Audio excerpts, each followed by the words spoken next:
L'info écho avec Capital.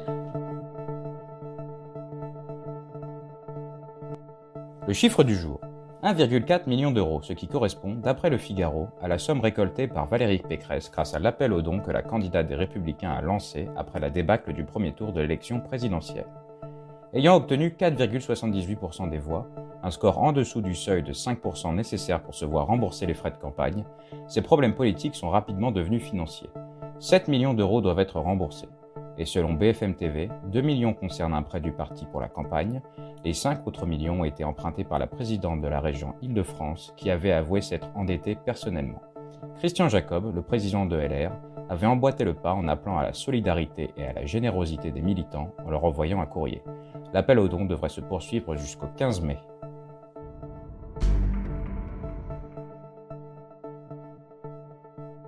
Le coup de gueule du jour concerne une mésaventure à laquelle doit faire face Jean-Claude Laprie qui habite en Dordogne.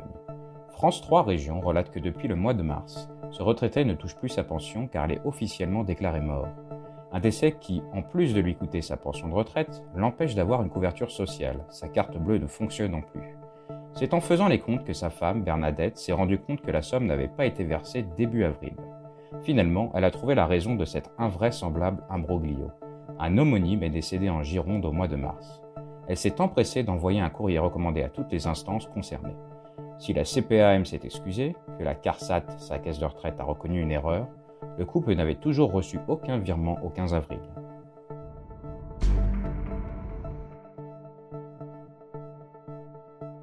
On continue avec les cinémas qui accusent le coup. Alors que certains des secteurs les plus impactés par la crise sanitaire ont repris progressivement leur activité, les cinémas ont davantage de difficultés. La fréquentation est en baisse. BFM TV expose plusieurs explications possibles, comme le fait de ne pas avoir pu y aller pendant de longs mois et d'avoir changé ses habitudes, le succès exponentiel des plateformes comme Netflix, Amazon Prime ou Disney+, et le prix des billets. Ouest France évoque également le piratage, mais aussi la hausse du coût de la vie qui contraint les ménages à tailler dans certains postes de dépenses. En mars 2022, il y a eu 13,19 millions d'entrées, un tiers de moins qu'en 2019. Et depuis le début de l'année, il y a 37,5% d'entrées en moins que sur la même période en 2019, soit 36,9 millions. Néanmoins, cette année, il devrait y avoir de 130 à 150 millions de spectateurs contre 96 millions en 2021.